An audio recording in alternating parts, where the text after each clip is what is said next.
Une action qui te propulse au rang de mu'min, croyant, et qui confirme ton iman, ta foi, qui t'éloigne de l'hypocrisie, qui t'éloigne de l'orgueil. Une action qui t'ouvre les portes de la crainte et les portes de l'espoir, et les portes du shukr, de la reconnaissance. Une action qui t'ouvre les portes du pardon, de l'exaucement et des dons gracieux d'Allah. Tout ça dans une seule action. Mais c'est une action qui demande un petit peu d'effort. Mais Allah a dit, Alladhina jahadu fina lanahdiyannahum subulana. Ceux qui font des efforts pour nous dans notre chemin, nous allons les guider sur nos voies. Cette action, on appelle ça qiyamul layli. On appelle ça le fait de se lever la nuit pour prier. Qala Allah Ta'ala fi surati Sajda.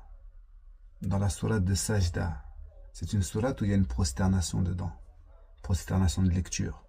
Et lorsque le prophète, alayhi salatu wassalam, a eu connaissance que la prière qu'Allah préférait, c'est la prière obligatoire de Sobh le vendredi, c'est-à-dire une prière de nuit, il avait l'habitude de réciter sourate Sajda dans cette prière-là, pour y ajouter une prosternation.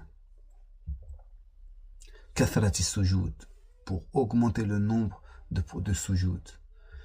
Allah dit dans cette sourate, dans justement le verset de la prosternation, que innama yu'minu bi ayatina, en vérité ne croient réellement en nos versets seulement ceux alladhi idha dhakkaru biha kharru sujada. Ceux lorsque nos versets leur sont récités, ils tombent prosternés.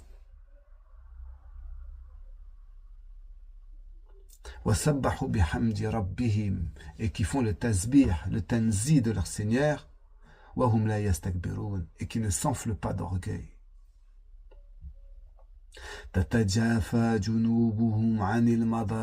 Ils s'arrachent de leur lit dans les ténèbres de la nuit, dans le froid de la nuit, ils s'arrachent de leur lit. Yad'una rabbahum khawfan wa tama'a. Et ils invoquent leur Seigneur par crainte et par espoir. Ils ont ici combattu le kibr. Ils ont ici combattu le riya, l'ostentation. Ils prient seuls dans le noir quand personne ne les voit, quand les gens dorment. Khawfan, par crainte. Wa tama'a, par espoir. Et c'est ce qui confirme que ce sont eux les mu'min. Le prophète avait l'habitude de faire qiyamul layl et de faire durer les stations, à un tel point que lorsqu'il était en qiyam, Aïcha qui le voyait faire disait mais il a oublié de s'incliner.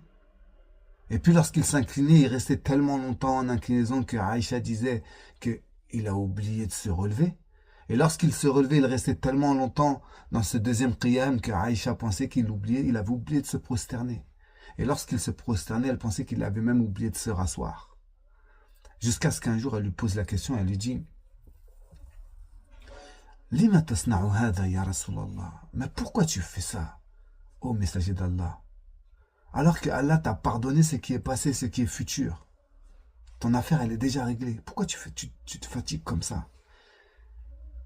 Et le prophète, alayhi salatu wassalam, a répondu Afala akunu abdan shakura. Est-ce que justement je ne devrais pas être un serviteur shakura, reconnaissant, plein de shukr?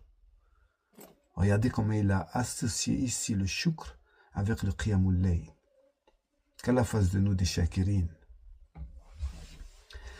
Et dans un hadith très très connu, very famous, où le prophète dit que Yanzilu Rabbuna Tabaraka wa Ta'ala, notre Seigneur descend, notre Seigneur qu'il soit exalté, qu'il soit élevé, qu'il soit béni, descend comme il sied à sa grandeur, jusqu'au ciel de ce monde. Et il dit Man yad'uni fa astajib lah. Qui c'est qui m'invoque? Que je l'exauce, que je lui réponde. Wa man yas'aluni, et qui me demande fa'atiyah, que je lui donne. Wa man yastaghfiruni, Et qui c'est qui me demande pardon?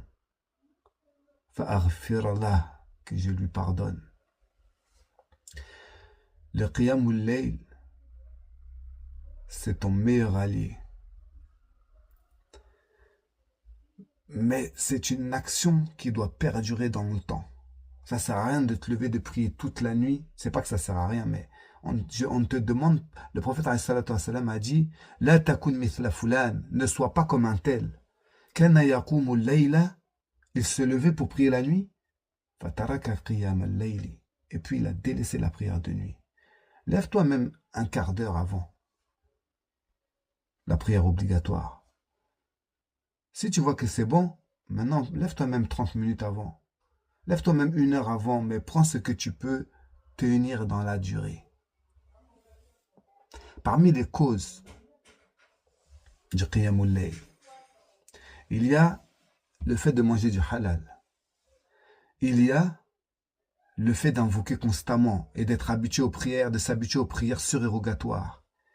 Il y a le fait de ne pas manger jusqu'à être rassasié le soir après l'Aïcha. Il y a aussi le fait de faire une sieste, al-qaïloula, juste un peu avant Dhor ou juste après ou après Dhor un peu avant Asr. Il y a des causes qui vont faciliter le fait que tu te lèves, mais sache que lorsque tu arrives à te lever, c'est que Allah t'a choisi pour faire ça. Et sache que lorsque tu ne te lèves pas, c'est que tu as été privé d'un grand bien.